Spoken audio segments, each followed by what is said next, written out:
ನಾವಿನ್ನು ಹೊರಡ್ತೀವಿ. ಓಹೋ ಬೀಗ್ರೆ ಇಷ್ಟು ಬೇಗ ಹೊಂಟ್ಬಿಟ್ರೆ ಹೆಂಗೆ ಹೇಳಿ? ಅಪರೂಪಕ್ಕೆ ಒಂದ್ಸತಿ ಬಂದಿದ್ದೀರಾ, ಮತ್ತೆ ಯಾವತ್ತು ಬರ್ತೀರೋ ಏನೋ ಗೊತ್ತಿಲ್ಲ. ಅದಕ್ಕೆ ಹೊತ್ತು ಇದ್ಕೊಂಡು ಒಟ್ಟಿಗೆ ಏನಾದರೂ ಉಣ್ಕೊಂಡು ಹೋಗಿ. ಇಲ್ಲ, ನನಗೆ ಸ್ವಲ್ಪ ಕೆಲಸ ಇದೆ, ಇನ್ನೊಂದ್ಸಲ ಯಾವಾಗ ಲಕ್ಷ್ಮಿ. ಒಂದು ನಿಮಿಷ ನಿಂತ್ಕೊಳ್ಳಿ. ಬೀಗ್ರೆ, ಇಷ್ಟು ದಿವಸ ನನ್ನ ಮಗಳಿಗೂ ನಿಮ್ಮ ಮಗಳಿಗೂ ಕೊಂಡಿತರ ಇದ್ದಿದ್ದು ಆ ಮಗು ಮಾತ್ರ. ಈಗ ಆ ಮಗು ಇಲ್ಲ. ಇನ್ಮೇಲೆ ನನ್ನ ಮಗಳು ನಿಮ್ಮ ಮಗ ಜೊತೆಲಿರೋದು ಸರಿ ಅನ್ಸುತ್ತಾ? ನೀವೇ ಹೇಳಿ.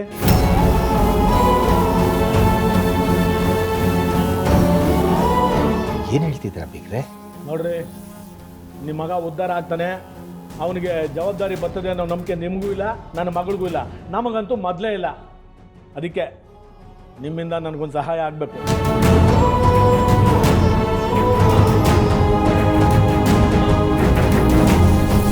ಅಪ್ಪಯ್ಯ, ನೀವೇನು ಮಾತಾಡ್ತಾ ಇದ್ದೀರಿ? ಹೊಸಿ ಸುಮ್ಕಿರಿ, ನೀವೇನು ಮಾತಾಡ್ಬೇಡಿ, ಹೊಸಿ ಸುಮ್ಕಿದ್ಬಿಡಿ. ಡೈ, ಸುಮ್ಮನೆ ನಿಂತ್ಕೊಳ್ಳ ನೀನು. ಎಲ್ಲದರಲ್ಲೂ ಮಧ್ಯ ಕಡ್ಡಿ ಎಲ್ಲ ಬರಬೇಡ ನೀನು. ನನ್ನ ಮಗಳು ನೆಮ್ಮದಿಯಾಗಿರ್ಬೇಕು ಅಂದರೆ ನಾನು ಇಂಥ ತೀರ್ಮಾನ ತಗೊಳ್ಳೇಬೇಕಲ್ಲ. ಹೇಳಿ ಬಿಗ್ರೆ, ನೀವು ನನಗೆ ಸಹಾಯ ಮಾಡ್ತೀರಾ ಇಲ್ವಾ? ಏನಂತ ಹೇಳಿ, ನಮ್ಮ ಕೈಲಾದರೆ ನಾವು ಖಂಡಿತ ಮಾಡ್ತೀವಿ. ನಿಮ್ಮ ಕೈಲಿ ಆಗೋದಕ್ಕೆಯ ನಿಮ್ಮನ್ನು ಕೇಳಿದ್ದು. ನೀವು ನಿಮ್ಮ ಮಗನ ಹತ್ರ ಮಾತಾಡ್ಬಿಟ್ಟು ನನ್ನ ಮಗಳಿಗೆ ಡಿವೋರ್ಸ್ ಕೊಡ್ಸ್ಬಿಡಿ.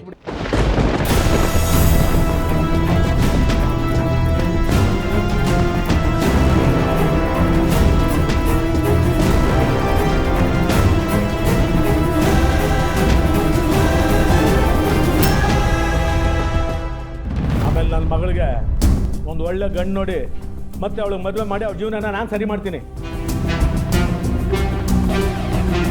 ಅಂತೂ ಪ್ಲಾನ್ ವರ್ಕೌಟ್ ಆಗ್ತಾ ಇದೆ. ಏನು ಹೇಳ್ತಿದ್ದೀರಾ ಬೀಗ್ರೆ? ಸಿಂಚನ ಇಂಥ ಸ್ಥಿತಿಲಿದ್ದಾಳೆ ಅಂತ ಗೊತ್ತಿದ್ದು ನೀವು ಹೀಗೆಲ್ಲ ಮಾತಾಡ್ಬೋದಾ? ನೋಡಿ, ಅವಳ ಮೊದಲು ಸರಿ ಹೋಗಲಿ, ಆಮೇಲೆ ಬೇಕಾದರೆ ನಾವೆಲ್ಲರೂ ಸಮಾಧಾನವಾಗಿ ಕೂತ್ಕೊಂಡು ಇದ್ರ ಬಗ್ಗೆ ಏನು ಮಾಡೋದು ಅಂತ ತೀರ್ಮಾನ ತಗೊಳ್ಳೋಣ. ಹೌದು ಅಪ್ಪಯ್ಯ, ಅವ್ರು ಹೇಳ್ತಾರೋದು ಸರಿಯಾಗದೆ. ಸಮಸ್ಯೆ ಯಾರಿಗಿರಕ್ಕಿಲ್ಲ ಹೇಳಿ? ಹಂಗಂದ್ಬಿಟ್ಟು ಗಂಡ ಹೆಂಡ್ರನ್ನ ದೂರ ಮಾಡಿಬಿಟ್ರೆ ಸಮಸ್ಯೆ ಬಗೆಹರಿದ್ಬಿಡತ್ತೆ. ಹಾಗಂತ ನನ್ನ ಮಗಳ ಜೀವನ ಪೂರ್ತಿ ಅವನ ಜೊತೆ ಕಳೀಲಿ ಅಂತ ಹೇಳ್ತಿದ್ಯೇನೋ? ಇರೋ ಮಗಳು ಯಾವಾಗಲೂ ಕಣ್ಣೀರು ಹಾಕ್ತಾ ಇದ್ರೆ ಹೆತ್ತ ಕರುಳು ಹೇಗೋ ಸುಮ್ಮನಿರಕ್ಕಾಗುತ್ತೆ? ಓ, ಯಾಕವ ಹಿಂಗೆಲ್ಲ ಯೋಚನೆ ಮಾಡಿಯೇ?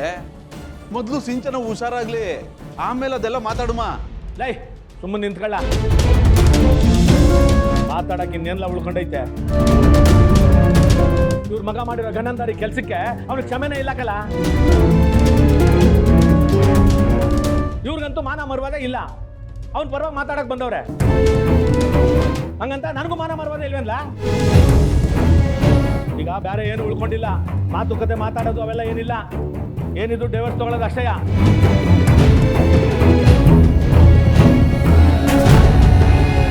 ಅಪ್ಪ,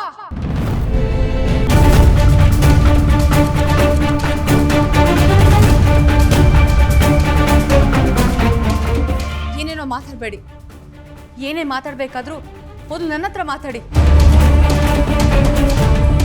ಅದ್ಬಿಟ್ಟು ನೆಮ್ಮದಿ ಕೊಡೋಕೆ ಬಂದಿರೋರ್ನ ದಯವಿಟ್ಟು ನೆಮ್ಮದಿ ಹಾಳು ಮಾಡಬೇಡಿ. ಮತ್ತೆ ಮಾವನ್ಗೆ ಅವಮಾನ ಮಾಡಿದ್ರೆ ನಾನು ಸುಮ್ಮನೆ ಇರಲ್ಲ.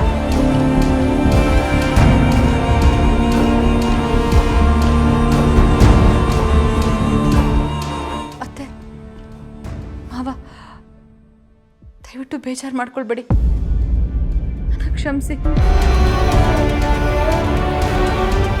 ಅನ್ಕೊಳ್ಳಿಲ್ಲ ಅಂದರೆ ನೀವು ಇಲ್ಲಿಂದ ಹೊರಡ್ತೀರಾ?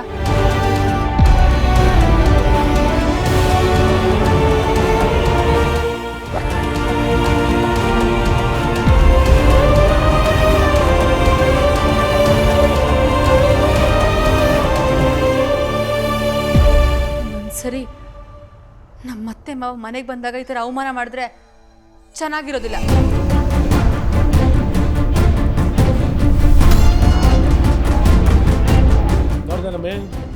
ನೋಡ್ದ ನಿನ್ನ ಮಗಳು ಮಾತಾಡಿದ ರೀತಿಯ ಅಲ್ಲ? ನಾವೇನೋ ಅವಳ ಜೀವನ ಸರಿ ಮಾಡೋಣ ಅಂತ ನೋಡ್ತಾ ಇದ್ರೆ ಅವಳು ನಮ್ಮ ತಲೆ ಮೇಲೆ ಗೂಬೆ ಕೊಡ್ಸ್ಬಿಟ್ಟು ಹೋಯ್ತಾವಳೆ. ಏನು ಕಡಿಮೆ ಬಂತಮ್ಮ ನಮ್ಮ ಮನೆಗೆ?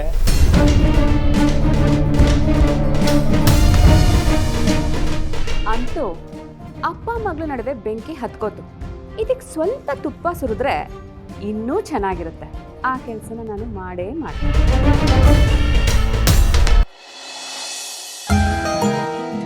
ಬನ್ನಿ ಜಾನ್ವಿ.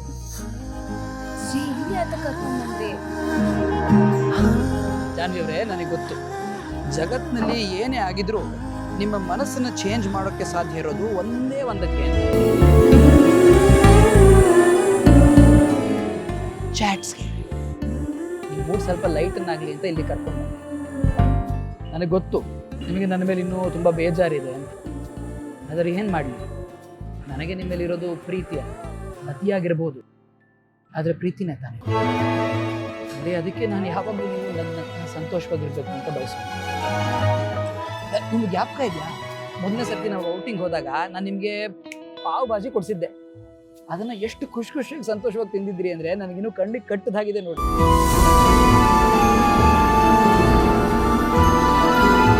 ಅದನ್ನು ಹೇಗೆ ಮರೆಯೋಕ್ಕಾಗುತ್ತೆ? ನನ್ನ ಜೀವನದಲ್ಲಿ ಆಗಿರೋ one of the best moments ಅದು. ನಾನು ಆಸೆ ಪಟ್ಟೆ ಅಂತ ಕ್ಯಾಂಡಲ್ ಲೈಟ್ ಡಿನ್ನರ್ ಅರೇಂಜ್ ಮಾಡಿ ನಂಗಿಷ್ಟ ಅಂತ ಪಾವ್ ಭಾಜಿ ಕೊಡ್ಸಿದ್ರಿ. ದುಡ್ಡು ತರೋದು ಮರ್ತು ಹೋದ್ರಿ ಅಂತ ವಾಚೆ ಕೊಟ್ಟೋರು ನೀವು.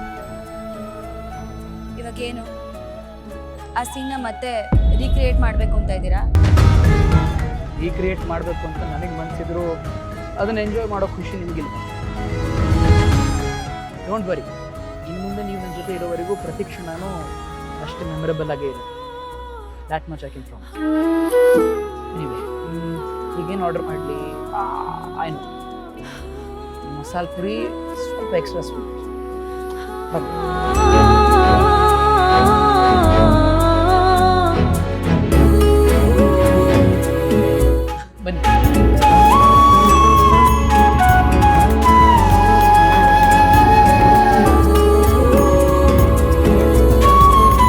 ಒಂದು ಲೈಮ್ ಜ್ಯೂಸ್ ಮಾಡಿಬಿಡಿ, ಬರ್ತೀನಿ.